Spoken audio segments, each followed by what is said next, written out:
Dioscoro Encargues, tanong ko lang Brother John Ray, paano kung ang nagbigay sa iyo kapamilya mo na taga-ibang sekta tulad ko, MCGI, biyanan ko, binigyan ng kung ano-ano ang anak ko?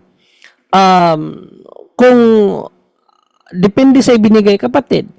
Kung ikasisira sa anak, kung ikasisira ng pananampalataya ng anak mo, alangan naman tanggapin mo kahit pa kapatid mo yan, alangan naman tanggapin mo pa rin. Ano ang sinabi ni Panginoong Jesucristo? Hindi ako pumarito para maghatid ng kapayapaan, kundi para magkaroon ng pagkakabahabahagi. Anak laban sa anak, anak laban sa anak, anak laban sa magulang, asawa laban sa asawa, kapatid laban sa kapatid. Bakit yun ang sinabi ni Panginoong Jesucristo? Kasi iba-iba tayo ng pananampalataya, alangan naman tanggapin mo yung pananampalataya nila, isusubsubo sa anak mo. Para mo na pinakain ng anak mo sa leon yan. Diba? Pero kung ang ibigay niyo sa anak mo, hindi naman patungkol sa pananampalataya na maaring mahiluan sa Tagalog, malason ang isip ng anak mo. Wala problema yun kasi kamag-anak mo yun eh. Alam mo, hindi mo tanggapin yung ibinigay, masasaktan yun, maging cause pa ng away niyo. Pero kung yung ibibigay niya, alam mong ikasisira sa pananampalataya ng anak mo, hayaan mo masira ang pananampalataya ng anak mo. Brother Dioscoro Encargues. So hindi ka tumupad sa sinabi ng Panginoon na hindi ako pumarito para maghatid ng kapayapaan. So labag ka sa turo turo ni Kristo. Ibig sabihin ng Panginoong Kristo, labanan mo kung anong dapat labanan. Kung alam mo ikasisira ng pananampalataya ng anak mo, dahil lang ba kapatid mo, hahayaan mong masira ang pananampalataya ng anak mo? Ano ba naman yan? Sinabi na ni Panginoong Kristo yan eh. Hindi ako pumarito para magdala ng kapayapaan. Pinangunahan na ni Panginoong Kristo niyan kasi alam niya anong mangyayari. Iba-iba yung pananampalataya ng iba. At hindi pwede na ipakain mo ang pananampalataya ng iba sa pananampalataya ng anak mo. Isusugal mo ang pananampalataya mo dahil sa pananampalataya ng kapatid mo. Kawawa yung anak mo. Dito sa katikisim nga ni katikisim na ito, katikisim of Pius X, hindi ko na mahanap yung page. Nabasa ko yun, pinapasunog na yung mga libro na hindi katoliko. Tapos tatanggap mo, i-ano mo sa anak mo. Hindi parang mo na rin pinakain yung anak mo yun sa buhaya. So, ingat po tayo, Bro Dioscoro Encargues. No? Hindi porkit kamag-anak mo ang nagbigay, hahayaan mo na lang.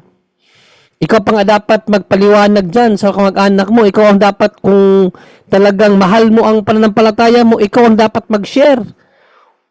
Hindi yung anak ang mapasubo, anak mo ang mapasubo dahil kamag-anak mo siya. Hindi. Hindi pwede yan. Kami nga ng ate ko eh. Kami nga ng ate ko. Minsan nag-away na nga kami kasi ayun nga, insist nila yung pananampalataya nila. So, yan na ko talaga. Nag-away na kami. Pero ano ba, yung parang away na hindi naman yung away na personal. Yung away sa away sa pananampalataya. Kasi maano rin yung ate ko sa kanilang faith, born again. Ipanaglaban talaga niya. Di nilalaban ko rin yung sa akin.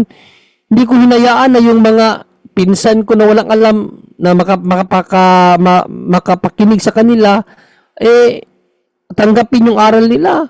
Nilabanan ko. Dito ako, nag-chat kami, nag-voice, nag-video chat. So, naka-video chat kami. So, kami, tawag dyan, yung salitan kami ng paliwanagan, siya muna, tapos yung isang kapatid ko rin na, si FD rin, nagtatanggol din sa turo ng simbahan. So, kami, kapatid namin yun talagang nilabanan namin yung pananampalataya niya. Dito. So, ganun talaga kapatid. No, nakasulat na yan. Sinabi na ni Panginoong Jesucristo yan. Na hindi ako pumarito para magdala ng kapayapaan. So, wag mong labagin ang sinabi ni Panginoong Jesucristo. Wag kang makipag-peace sa mga ayaw makisama sa pananampalataya mo. War kung war. Yun ang sinabi ni Panginoong Jesucristo. Yan ang point dyan. No? Lalo-lalo na sa mga anak natin. Kinakailangan ang anak natin matuto sa pananampalataya natin, hindi sa pananampalataya ng kahit sino man. Kahit kapatid mo ba yan, huwag mong ibigay ang anak mo dyan. Diba? Ano sabi pa nga ni Panginoon Kristo, may ama ba na bibigyan ng ahas ang anak na humihingi ng lollipop? Eh kung ganyan ka pala mag-isip na kapatid ko kasi yung nagbigay, parang nilabag mo na ang sinabi ni Panginoon Kristo na walang ama na magbibigay ng ahas kung ang anak hihingi ng candy. Yung anak mo humihingi ng candy, bibigyan mo ng ahas. Wala, patay. Lason yan. Brother Dioscoro. So ingat tayo, Brother Dioscoro, na kailangan yung faith natin strong enough para yung anak natin, pagdating ng panahon, siya naman ang magdepensa sa pananampalataya mo, Brother Dioscoro.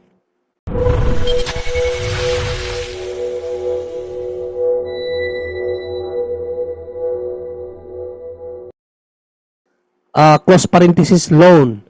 Brother John Ray, pakitanong po kung super demon possessed na ba yung taong laging bumabagsak kapag malapit sa Blessed Sacrament. Tsaka recently sa communion, before niya matanggap ang hostia, bagsak siya. Brother Romer, ibang kaso to So, posible. Kasi, Di pa, palapit pa lang Brother Romer, parang nasuntok na ni Lord God. meron kaming dito, pasyente bro, na pagtanggap niya ng komunyon, lupay-pay talaga. Parang parang lantang gulay. So, ang dami naming mga kaso dito na paano pa lang si Padre, bit niyo yung Blessed Sacrament, wala na. Lupay-pay na. Posible na merong demonic attachment sa kanya. Pero, para ma-sure natin talaga, i-deliverance.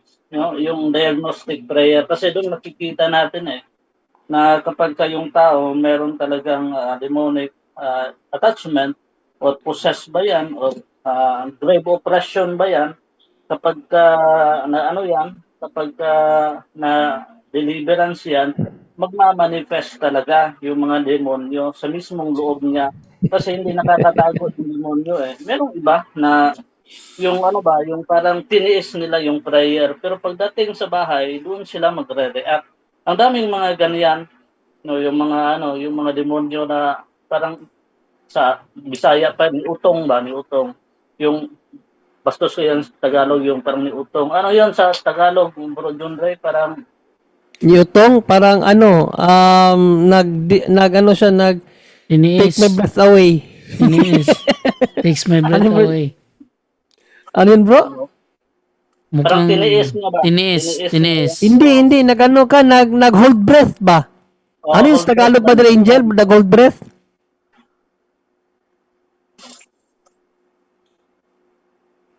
Pigil hininga. Nagpigil ng hininga. Nagpigil sila sa prayer talaga. Tiniis nila yung prayer kaya hindi nagre-react. Doon lang mismo sa bahay. Merong mga ganun na kaso dito. Kaya nga, kapag ganoon na po yung sitwasyon, doon sa mismo na pasyente na kapag palapit na sa Blessed Sacrament, biglang nahihimatay, or kapag nagre-receive ng communion, biglang nahihimatay, so punta na po kayo sa malapit na team, sa mga malapit na exorcist, kasi i-process po yan.